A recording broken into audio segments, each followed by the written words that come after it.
الشكر علينا.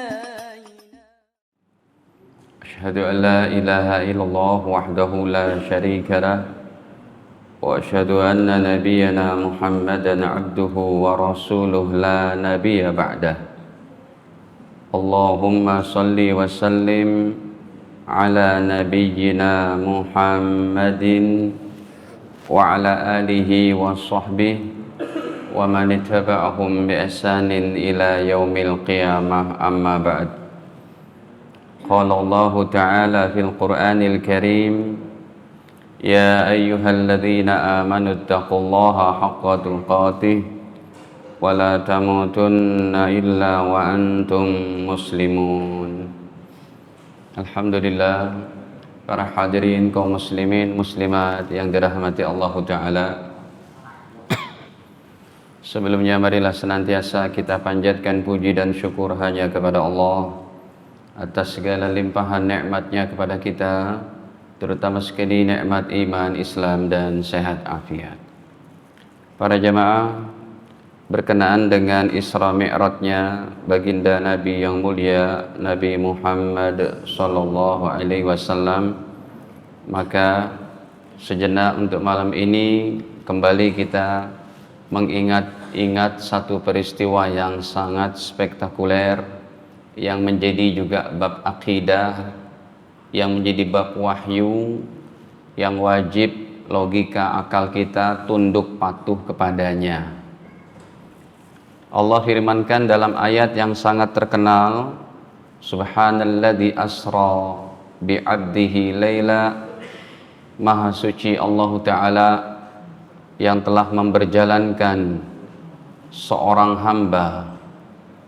Kata-kata hamba ini adalah jasad dan roh. Jadi perjalanan Isra dan Mi'raj bukan dalam mimpi atau bukan rohnya Nabi saja, tapi jasad dan rohnya.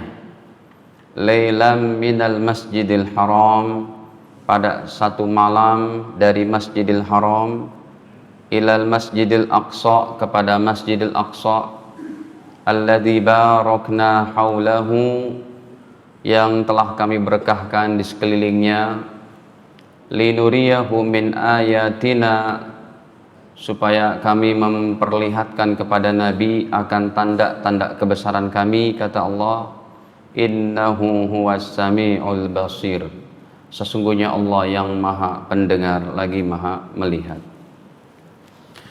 Para jamaah yang dirahmati Allah Ta'ala, perjalanan Isra dan Mi'raj ini adalah perjalanan yang tidak akan bisa ditempuh oleh seorang manusia pun sampai hari kiamat insya Allah. Sebegini teknologi dan sainsnya yang canggih, belum ada orang yang bisa mengambil material langit pertama. Material langit pertama seperti apa, belum ada yang menjamahnya. Tapi Nabi SAW sudah melampaui sampai Sidratul Muntaha, di atas langit ketujuh. Para jamaah, dalam hadis Nabi sebutkan bahwa bumi kita dengan miliaran bintang-bintang dijadikan satu. Bumi, matahari, bulan, bintang-bintang dijadikan satu di hadapan langit pertama, itu seperti satu kelereng di hadapan padang pasir yang terhampar luas. Bumi kita dengan bulan, matahari, dengan planet ini itu, dengan miliar-miliar daripada bintang digabungkan di hadapan langit pertama seperti sekelereng di atas hamparan padang pasir sangat luas. Bumi kita, miliaran bintang dan macam-macamnya digabung jadi satu dengan langit pertama di hadapan langit kedua. Bumi kita dan langit pertama seperti sekelereng, langit kedua seperti hamparan padang pasir yang sangat luas. Begitu seterusnya, sampai bumi kita dengan segala macam planetnya, bintang-bintangnya digabung dengan langit pertama, kedua, ketiga, keempat, kelima, keenam, di hadapan langit ketujuh, seperti sebuah kelereng saja di hadapan padang pasir sangat luas. Kita itu tidak ada apa-apanya dengan ciptaan Allah yang begitu hebatnya. Para jemaah, Tentu ada pelajaran yang mendalam karena sampai hari ini, kemarin pun saya ngajar masih ada jamaah yang tunjuk tangan. Ustadz, ini hanya mitos katanya. Inna lillahi wa inna ilaihi raji'un. Saya nggak percaya dengan Isra dan Mi'raj. Padahal udah saya jelaskan 1 jam lebih. Giliran dia bertanya, saya tidak percaya. Akhirnya saya katakan saja, kalau Anda tidak percaya, yang rugi adalah Anda di akhirat. Bisa mencacati daripada keimanan Anda, bisa fasik sampai kepada nilai murtad. Tahu sendiri ayat kemurtadan? Orang yang tidak menerima satu ayat dari Allah saja, ya, orang yang melecehkan satu mukjizat yang ada dalam Al-Quran saja, itu bisa menyebabkan kekafirannya seseorang itu, bisa menyebabkan kekufurannya. Apalagi kalau dia mengatakan Allah itu nggak perlu, itu mitos, nggak masuk akal. Para jamaah, apa yang Allah katakan di dalam Al-Quran tentang orang-orang semacam ini? Kalau kita buka ayat kemurtadan saja, ya, kalau Anda tidak yakin seperti itu, kenapa Anda tidak yakin? Karena tidak bisa dinalar dengan logika dan akal, serta nggak bisa dibuktikan dengan sains dan teknologi. Saya bilang berarti Anda nggak yakin juga adanya surga neraka. Emangnya surga neraka bisa dibuktikan dengan sains dan teknologi sampai detik ini? Bapak Ibu udah pernah jalan-jalan ke surga neraka? Dari mana Anda taunya ada surga neraka? Dari Al-Quran dan As-Sunnah kan? Ya. Hadirin, kalau masuk kepada istihza ataupun mengolok-olok syariat Allah, ini masuknya kepada kekufuran yang Allah sendiri yang katakan, qad kafartum ba'da imanikum. Ada dalam surat At-Taubah pada ayat ke-65-66-nya. Qul abillahi wa la in sa'altahum la yaqulunna innama kunna nakhudu wa nal'ab. Qul abillahi wa ayatihi wa rasulihi kuntum tastahzi'un. Katakanlah wahai Nabi, apakah kepada agama Allah, kepada ayat-ayatnya, bahkan kepada Rasulnya, kuntum tastahzi'un, kalian mengolok-olok, udah menghina Allah, menghina Nabi dengan mengatakan mitos. Makanya awal kata-kata dari firman Allah Ta'ala dalam ayat ini, Allah pakai kata-kata subhana, maha suci Allah yang jauh daripada sifat pendusta. Gak mungkin Allah berbohong dengan Allah menyatakan maha suci Allah yang telah memperjalankan hambanya. Akhirnya kita bacakan lengkap tuh, Nabi SAW dibelah dadanya, diisilah iman, hikmah, ilmu gitu kan. Lalu beliau, mana mungkin dibelah dadanya itu orang nggak ngejerit-jerit katanya. Kan nggak ada apa tuh, suntik kebal namanya apa?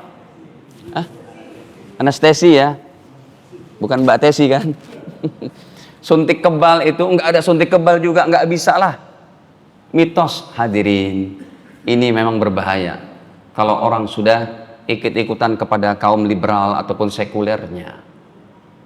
Kalau Anda tidak percaya dengan Isra dan Mi'raj, sama juga Anda tidak mempercayai adanya Allah. Emangnya Allah bisa dipandang dengan mata? Emangnya Allah bisa ditangkap dengan panca indera? Nggak usah jauh-jauh deh. Akhirnya ada orang-orang di antara mereka, kami tidak yakin Ustaz, termasuk siksa kubur. Katanya di kuburan ada siksa lah, dipentunglah dengan martil dari besi. Dalam hadis Sahih Bukhari, si orang ini pun dia baca dalam internet, ada tuh dalam hadis Sahih Bukhari, orang kafir diapain? Dipentung tuh kepalanya dengan apa? Mitraqah, bimitraqah min hadid.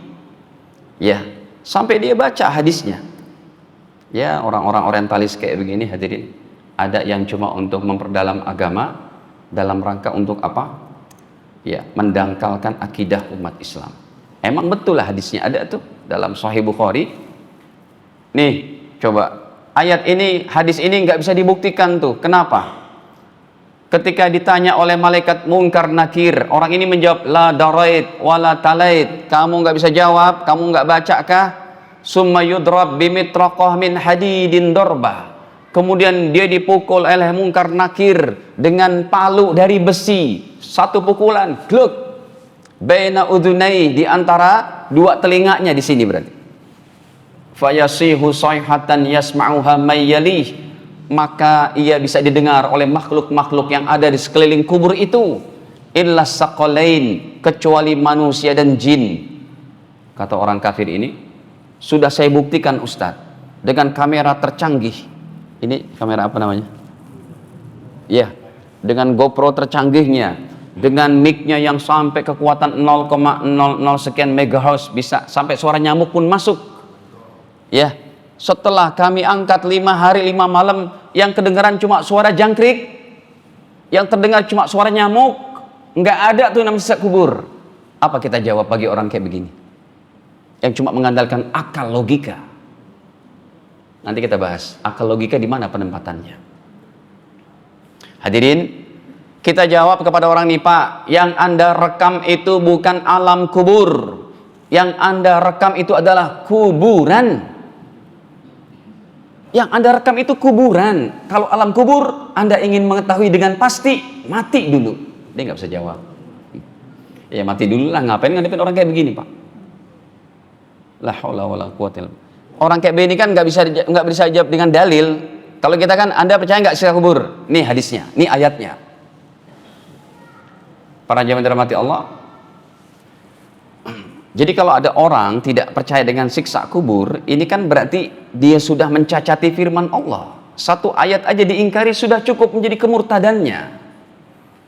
Contohnya dalam surat Ghafir, mirip-mirip dengan Isra dan Mi'raj yang nggak bisa dinalar.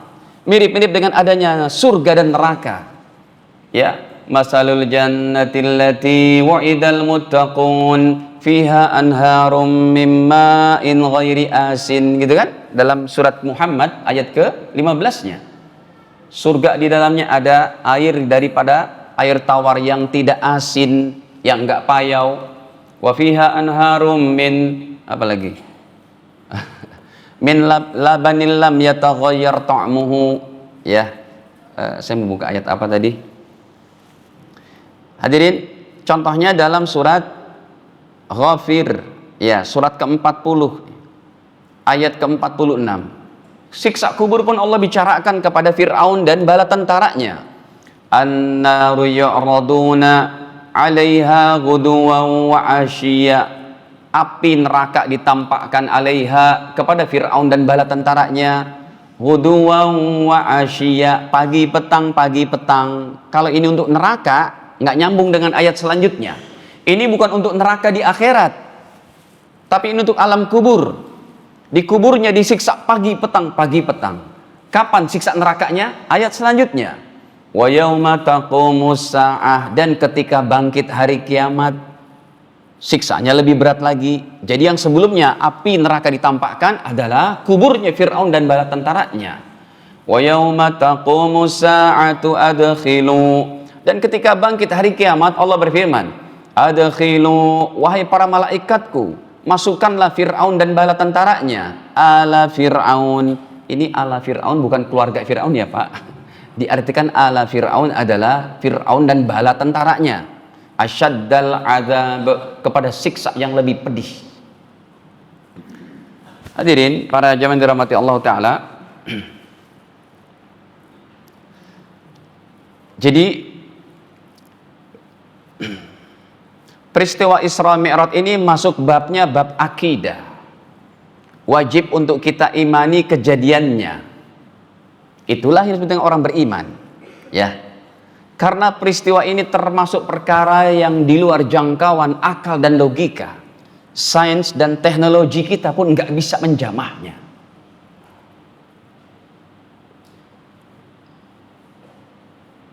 Karena dia nggak tampak lah, nggak kelihatan begini gitu.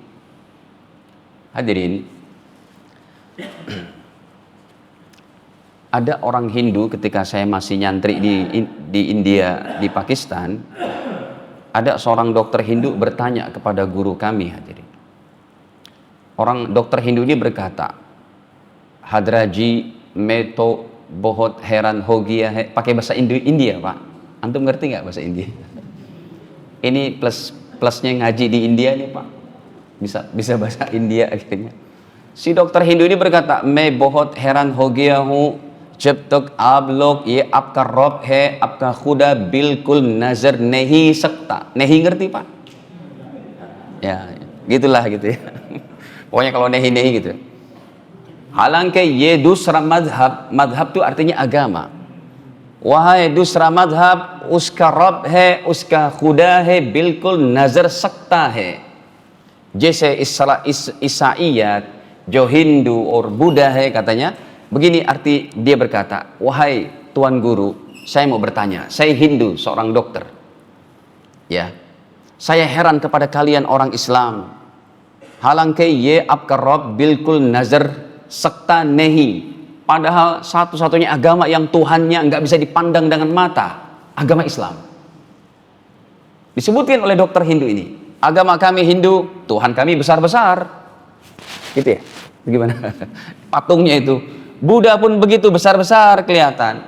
Majusi, sembahannya matahari, api. Demikian juga orang-orang Nasrani, Tuhannya dipantek begitu kan? Padahal Al-Quran menyatakan Yesus tidak disalib. Ya, makanya kalau ada orang Kristen masuk Islam, Pak, biasanya karena pintar. Tapi kalau orang Islam murtad, biasanya karena lapar. Baik. Akhirnya, ini pertanyaannya logik loh, kata si dokter ini. Saya heran, kenapa kalian yakin kepada Tuhan kalian yang nggak bisa dilihat? Mazhab lain, mazhab itu dalam bahasa Indianya agama. Agama lain bisa dilihat. Jawabannya, kata guru kami begini. Namanya Syekh In'amul Hasan rahimahullah, meninggal tahun 1995.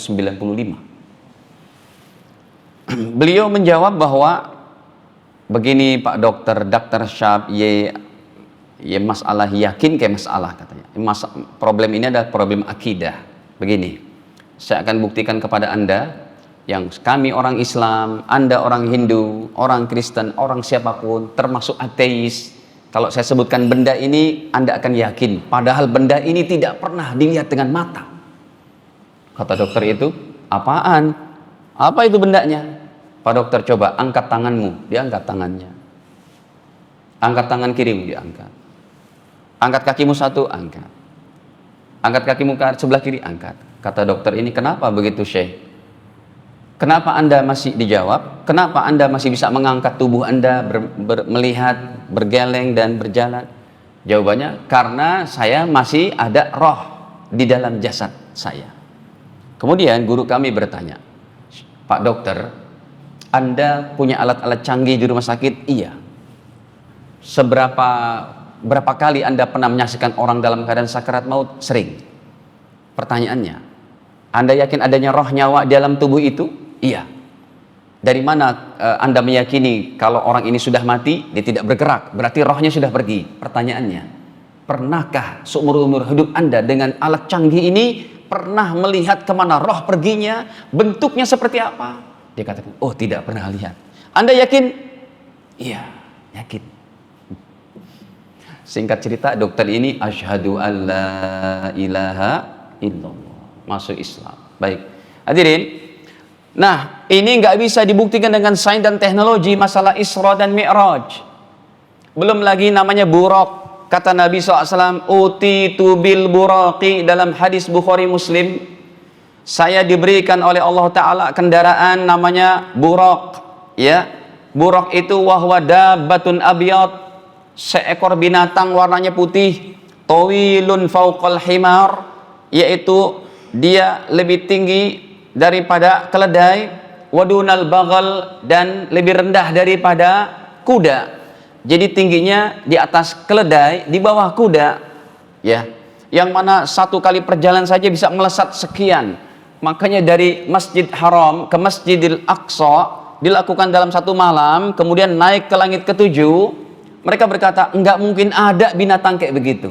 Hadirin, namanya orang beriman, dalam menerima ayat-ayat Allah sangat mudah. Dah, saya beriman dengan Allah.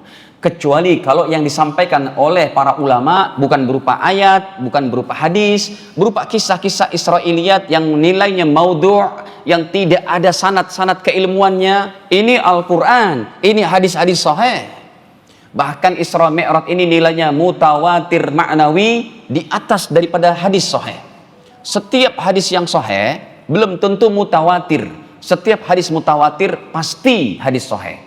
Apa arti mutawatir? Periwayatannya dari ulama Irak, ulama Yaman, ulama Mekah, ulama Madinah, ulama Uzbek, ulama Mesir, ulama mana-mana hadirin bergabung di situ, yang saat itu tidak memungkinkan untuk mereka berdusta bareng-bareng berjamaah berdusta. Ketika dikumpulkan hadisnya daripada jalur, yaitu jalur ulama-ulama Khurasan, ulama-ulama Irak, ulama-ulama Mesir, ulama-ulama Yaman, sama nilainya. Ini namanya hadis mutawatir. Jadi hadis sahih kadang periwayatan cuma satu orang. Contohnya aja yang paling terkenal itu innamal a'malu bin niat. Itu hadis sahih. Riwayatnya cuma satu orang, Pak. Segitu banyaknya sahabat ribuan yang meriwayatkan cuma Umar bin Khattab, nggak ada yang lain. Tapi hadis sahih karena seluruh perawi dan periwayatnya rijalnya adalah orang-orang yang kredibel. Baik. Hadirin, kemudian juga Nabi SAW sampai di Baitul Maqdis. Anda tahu bagaimana keadaannya di Baitul Maqdis? Beliau mengimami para nabi. Ustadz, para nabi kan udah meninggal. Kok bisa 124.000 nabi ada di situ? Jawabannya jangan pakai ini. Imani saja. Para ulama katakan Allah hadirkan arwah-arwah mereka. Allah untuk menghadirkan arwah mereka. Allah untuk menghadirkan namanya kuda yang namanya apa tadi? Burak.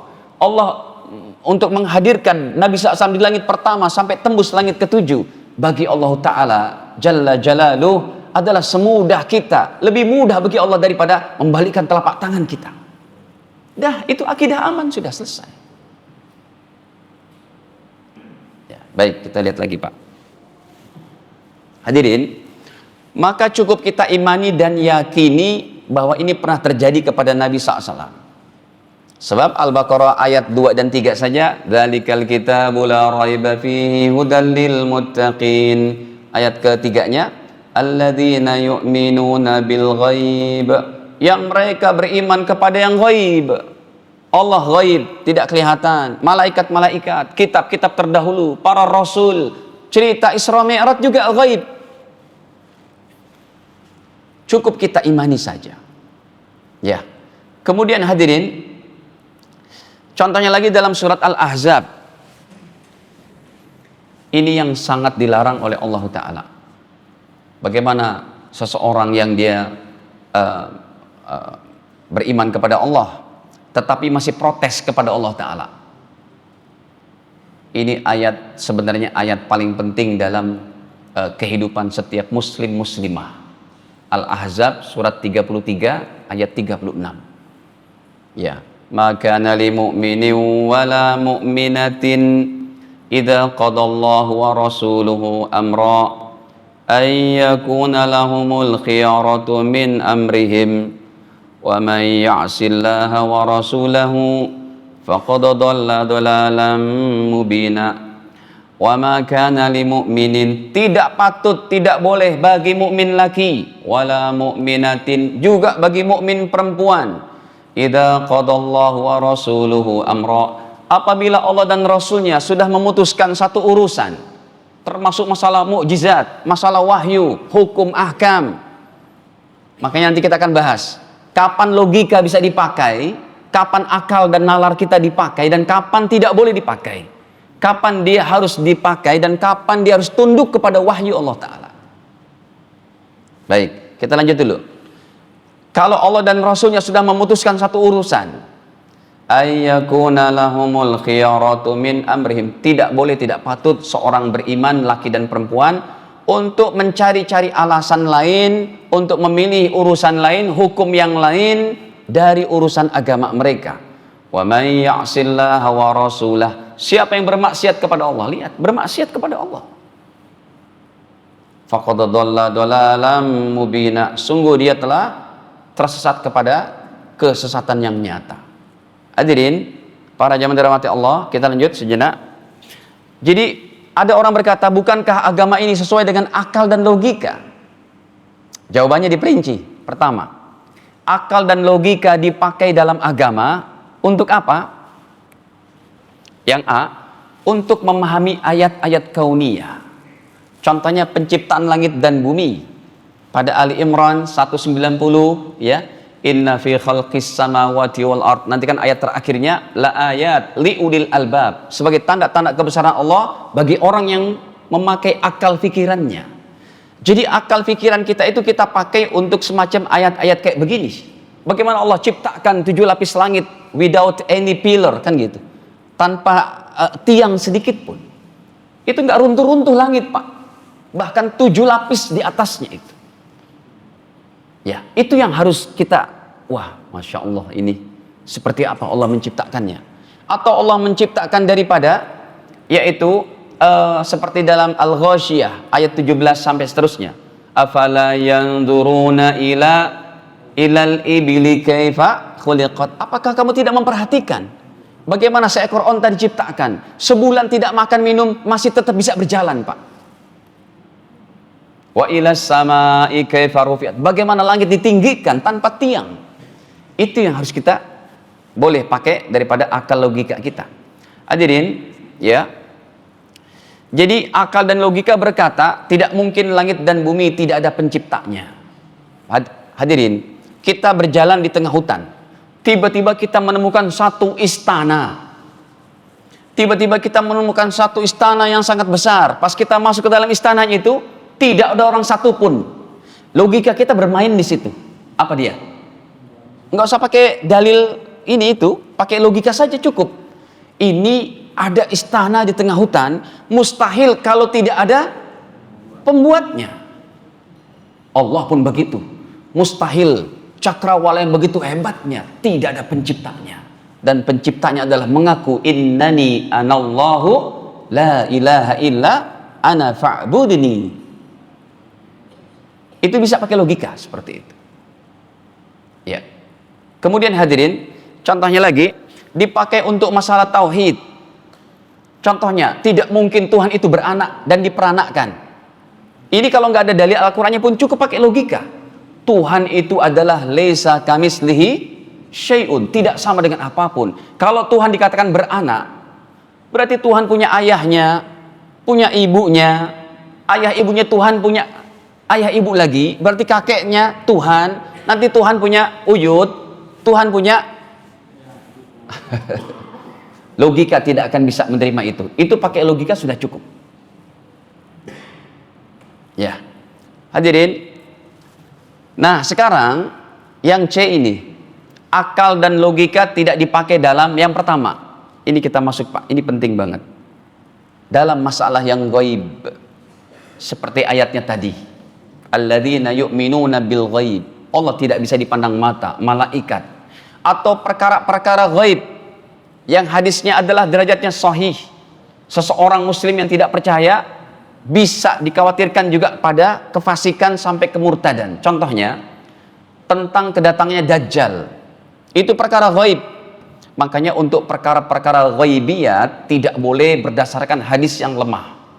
Adanya Dajjal, akan datangnya seorang pemimpin terakhir namanya Imam Mahdi. Adanya Nabi Isa akan diturunkan dari langit. Tempat turunnya pun sudah ada. Ditambah lagi Nabi Isa hadirin dipelihara oleh Allah di langit kedua. Akal logika kita nggak sampai itu. Pertanyaannya, Nabi Isa itu makan apa di langit kedua? Ada wartegkah di sana? Nggak bisa ditalar. Nah, akal dan logika kita tidak dipakai dalam masalah yang ghaib. Imani saja, cukup pakai ini. Nggak bisa dibuktikan dengan sains dan teknologi juga. Itulah konsekuensi jadi orang beriman, tunduk patuh kepada wahyu. Itu ya. Contoh, surga, neraka, Isra Mi'raj, siksa kubur, alam mahsyar, alam timbangan, alam telaga Kausar. Itu semuanya berdasarkan hadis-hadis sahih riwayat Imam Bukhari, Muslim yang nilainya hampir mutawatir maknawi juga. Kalau memang tidak secara mutawatir lafzi. Para jamaah dirahmati Allah, perkara-perkara kayak begini ya tidak bisa dijangkau dengan logika, dengan nalar kita atau dengan sains dan teknologi dibuktikannya. Yang kedua, masalah wahyu ataupun peristiwa-peristiwa di luar nalar dan logika kita seperti mukjizat kayak Isra Mi'raj, ataupun contohnya Nabi Saleh. Hadirin, Nabi Saleh itu anak ontaknya keluar bukan dari perut induknya yang betina, tetapi Nabi Soleh itu memiliki anak onta dari apa? Batu cadas. Atau Nabi Ibrahim yang dibakar oleh Raja Namrud. Sehingga dalam Al-Anbiya itu, dalam surat Al-Anbiya Allah katakan, ya narukuni bardan wa salaman ala Ibrahim. Wahai api, jadilah sejuk. Nggak bisa ditalar dengan logika, imani saja. Pak, ada yang punya korek api, Pak? Coba dibakar, Pak, dipegang panas nggak? Kan api begitu, hukum dunianya begitu, hukum adatnya itu api membakar. Tapi semua benda ini adalah makhluk Allah. Ketika Allah katakan, wahai api, jangan membakar ya kepada kekasihku Khalilullah Ibrahim alaihissalam. Api bahkan jadi sejuk. Sejuknya pun Allah katakan wasalaman, sejuk yang mensejahterakan, sejuk yang bukan menyiksa. Pak, saya lama tinggal di tempat bersalju, Pak. Hampir tiap tahun kita ke tempat salju di atas Islamabad. Ya, itu minusnya udah minus 21, minus 20. Jaket kami tebel-tebel itu. Kalau nggak pakai jaket, aduh tersiksa banget lah. Ya, salju itu hadirin dinginnya bukan main. Ya, dan makanya api itu Allah katakan, wahai api, ya jadilah sejuk, tapi sejuknya yang salaman. Jangan sampai menyiksa siapa? Nabi Ibrahim. Hadirin, ini pun tidak bisa ditalar dengan akal dan logika kita. Cukup imani. Api tidak membakar. Nabi Musa membelah apa? Lautan, dan beliau bisa berjalan. Ini peristiwa-peristiwa mukjizat seperti ini yang tidak akan bisa dibuktikan dengan apapun. Bukan sihir, bukan sesuatu yang lain. Sampai Nabi Sulaiman itu kendaraannya angin, nggak bisa ditalar dengan logika kita, nggak bisa dibuktikan juga dengan sains dan teknologi. Bahkan Allah katakan dalam surat Saba pada ayat ke-12, wali Sulaimana riha ghuduha syahrun wa rawahuha syahrun wa asalna lahu aynal qitr wa minal jinni man ya'malu baina yadayhi biizni rabbih wa man yazik minhum an amrina nudhiku min adabi apa itu? Min adabis sa'ir tuh. Wali Sulaiman rih, dan kami tundukkan kepada Nabi Sulaiman angin. Baginda Sulaiman alaihissalam kalau mau berangkat ke Yaman, Pak, dari Palestina, yang kalau pakai kuda terbaik saat itu memerlukan waktu 1 bulan lebih, bahkan 1 bulan ke Yaman. Nabi Sulaiman, ayatuhar rih, angin ta'ali sini. Tiba-tiba Nabi Sulaiman dengan stafnya, ya, dengan seskap, dengan menteri luar negerinya gitu, udah ngambang aja deh. Perjalanan yang harus ditempuh dengan sebulan, Nabi Sulaiman sampai Yaman cuma 1 pagi saja, sampai sana. Wa ghuduha syahrun, dan perjalanan sepetangnya juga 1 bulan. Jadi selesai urusan dari Yaman, akhirnya beliau pun kembali lagi ke Palestina, di kerajaannya sana, ya, dalam waktu 1 petang saja. Jadi sepagi sepetang Nabi Sulaiman dengan kendaraan anginnya yang dapat ditempuh dengan jarak pakai kuda 2 bulan perjalanan. Ini nggak bisa ditalar dengan logika. Imani saja. Bahkan Nabi Sulaiman bisa ngomong sama apa? Semut. Ya, Mama Gufron. Waduh. Itu harus ditindak itu. Udah pelecehan agama tuh. Nabi bersabda, maqali inna maqali. Itu harus bertindak pemerintah itu. Menteri agama juga harus bertindak. Ya, negeri ini Bapak Ibu doakanlah supaya orang-orang kayak begitu. Ya, sebab kalau ada pemerintahan Islam yang baik, orang-orang kayak begitu yang udah nyeleneh, masa Nabi bersabda pakai maqali, nggak ada kayak begitu hadisnya. Ya. Inna maqali fi ma rahmatullah gitu. Gak ngerti apa artinya. Iya, termasuk itu juga. Apa maksudnya begitu ya? Allahu a'lam. Hadirin, nah, kemudian seperti Nabi Isa dipelihara di langit kedua, para jamaah, langit pertama Nabi Muhammad bertemu dengan Nabi Adam dalam hadis Bukhari Muslim ini. Langit kedua bertemu dengan Nabi Yahya dan Nabi Isa. Langit ketiga bertemu dengan Nabi siapa? Langit ketiga Nabi Yusuf. Langit keempat bertemu dengan Nabi Idris. Langit kelima bertemu dengan Nabi Harun. Langit keenam bertemu dengan Nabi Musa. Langit ketujuh bertemu dengan Nabi Ibrahim. Ini semua nabi yang ada di langit, semuanya itu Allah hadirkan arwahnya karena udah pada meninggal, kecuali baginda Isa di langit kedua Allah hidupkan beliau yang akan diturunkan satu waktu nanti. Makanya ajaran Yesus hadirin itu nggak diajarkan sempurna oleh para pendeta, Pak. Yang tadi saya katakan tuh, orang mereka kalau masuk Islam karena pintar. Sebab Yesus dalam Matius, dalam Paulus, dalam Yohanes, dalam Imamat, dalam Nehemia, dalam ayat-ayat mereka disebutkan Yesus itu disunat, Yesus itu tidak makan babi, Yesus itu ibadahnya sujud dan ruku, Yesus itu berkata sembahlah Allah yang esa. Ini nggak pernah disampaikan.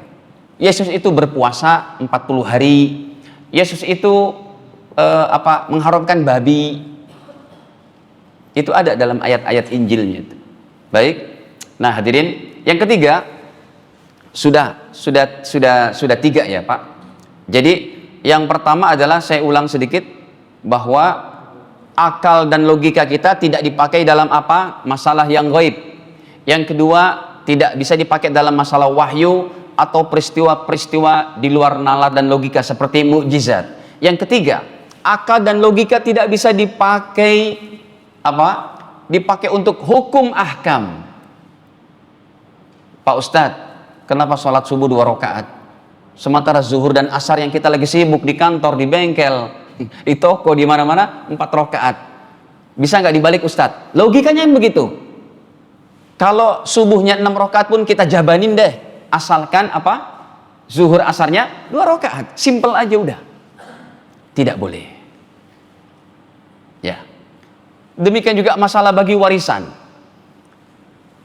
Suami istri meninggal, mempunyai harta, anaknya laki perempuan, yang laki sudah kaya, yang perempuan miskin. Tetapi dalam surat An-Nisa dari 7 sampai 14 kesimpulannya, walidzakari mislu hadzil unsayain. Jatah seorang laki-laki setara dengan 2 orang perempuan. Jadi kalau hartanya ada 1,5 M, yang anak laki-laki dapat 1 miliar, yang adiknya dapat berapa? 0,5 M, 0,5 miliar. Logikanya nggak masuk Ustadz, kan abangnya udah kaya, adiknya masih miskin. Justru abangnya dapat yang 1 miliar, adiknya dapat 500 juta. Katakan kepada mereka, ini hukum Allah, jangan pakai ini, jalankan saja. Nanti setelah dijalankan, kan ada solusinya juga. Abangnya bilang, nak, dek, kan abang sudah kaya, ini untuk adik saja. Asal sudah dibagi. Yang tidak boleh itu menzolimi jatah laki-laki. 1 anak laki-laki, yang lain anaknya 5 perempuan. Yang 5 perempuan ini memaksa semuanya dibagi rata, berdosa semuanya ini.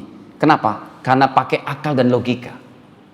Atau contohnya hadirin, batal wudhu karena buang angin. Ini juga logikanya nggak masuk. Kenapa keluar angin dari pelepasan belakang, tapi ketika mau sholat yang dibasuh mulutnya, mukanya, hidungnya, yang tempat keluar angin nggak tersentuh sama sekali. Ini hukum ahkam. Jangan pakai jalankan saja. Bisa dipaham, Pak? Ustadz, enaknya tawaf itu saya mampu loh Ustadz, ya. Tawaf 8 kali juga saya bisa Ustadz. Ataupun satu orang berkata, Ustadz ini kan ras banget nih, kredit di depan matop, di depan Ka'bah, sangat kredit gitu ya, sangat kredit. Udah tawafnya 3 putaran aja. Tidak boleh. Saya sakit Ustadz, tetap tidak boleh. Sakit caranya bukan hukum ahkam yang dikurangi, tapi kitanya yang boleh untuk melakukan pakai pakai motor golep, pakai didorong, pakai kursi roda, ataupun kalau zaman-zaman dulu tuh Pak, masih ada tuh tahun 80-an diapain? Ditandu itu. Orang sakitnya tetap ditawafkan, bukan tawafnya dikurangin.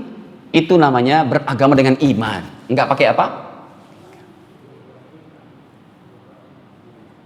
Atau daging babi, kenapa Ustadz Allah ciptakan? Udah terima saja. Sekalipun kita tidak mengerti daripada hikmah positifnya setelah itu, kalau kita tidak mendapati hikmah di sebalik itu, imani saja. Kalau ada ulama yang bisa memberikan hikmahnya, alhamdulillah. Atau sains dan teknologi memberikan hikmahnya, karena cacing pita, daging babi, kalau dimasak sampai 100 derajat Celcius, cacing pitanya belum mati. Itu kan sisi positif. Kalau nggak ngerti juga, imani saja. Para jamaah yang dirahmati Allah Ta'ala, ya. Jadi begitu perjalanan Isra dan Mi'raj ini adalah, kalau Isra-nya adalah perjalanan Nabi Muhammad dari Masjid Haram ke Masjid Aqsa ke Palestina pada 1 malam. Kalau Mi'rajnya dari Masjid Aqsa naik sampai ke Sidratul Muntaha, bahkan Jibril alaihissalam pun tertahan di langit ketujuh. Kata Sayyidina Jibril, hadirin, dalam hadis Bukhari, Jibril itu diciptakan oleh Allah berapa sayapnya? 600. Sumpamnya satu sayap aja ditebarkan oleh Jibril atau dua sayap, timur barat tertutupi. Segitupun beliau berkata, laudanautu min ihdahunna, seandainya saya terus menempuh perjalanan bersama Muhammad SAW, niscaya lahtaraktu, saya akan terbakar. Segitu Jibril, Pak. Ustadz, bagaimana Jibril itu kalau dengan Nabi Muhammad di Gua Hira? Kan dipeluk Nabi Muhammad. Bagaimana meluknya? Orang Jibril aja kepalanya sampai langit, kakinya sampai tembus bumi ketujuh. Jawabannya, ketika Sayyidina Jibril memeluk Nabi, beliau mengecil seperti orang sebaya dengan Nabi. Dan sahabat yang diserupakan oleh Jibril adalah sahabat yang paling ganteng, anak muda yang ada pada zaman Nabi, namanya Dihyatul Kalbi. Makanya Rasul kalau ketemu dengan sahabat Dihya, Rasul bertanya, mas Dihya, kamu Jibril apa Dihya asli? Saya asli ya Rasul, gitu. Takutnya adalah jelmaan siapa? Jibril. Nah hadirin, ini hikmah-hikmah terakhirnya. Gini deh, ini pertemuannya tadi dengan apa? Dengan para nabi, kurang satu ya. Langit pertamanya itu Nabi Adam, Nabi Isa, Nabi Yusuf, terus sampai Nabi Ibrahim. Nah hadirin, dalil kewajiban sholat ini yang terpentingnya, Bapak Ibu ajarkan keluarga kita jangan sampai meninggalkan sholat, karena orang yang meninggalkan sholat bisa menjadi kufur, menjadi murtad. Tidak ada satu amalan dalam Islam pun kecuali sholat adalah yang terbaik. Semua amalan Islam melalui perantara Jibril, kecuali sholat. Jibril tertunda, tertahan di langit ketujuh. Puasa, zakat, haji, semua melalui Jibril, kecuali sholat. Bertemu langsung dengan keagungan Allah Subhanahu wa Ta'ala. Nah, semoga Bapak Ibu sekalian, ulasan yang singkat ini menjadikan kita lebih meyakini daripada apa yang ada dalam syariat kita, baik berupa hukum ahkamnya, kisah-kisah, mukjizat, ataupun kejadian-kejadian yang ada di luar nalar dan logika kita. Wallahu a'lam. Sudah isya belum? Jam berapa? Ada yang mau ditanyakan Bapak Ibu sampai sini? Silakan. Iya. Waalaikumsalam.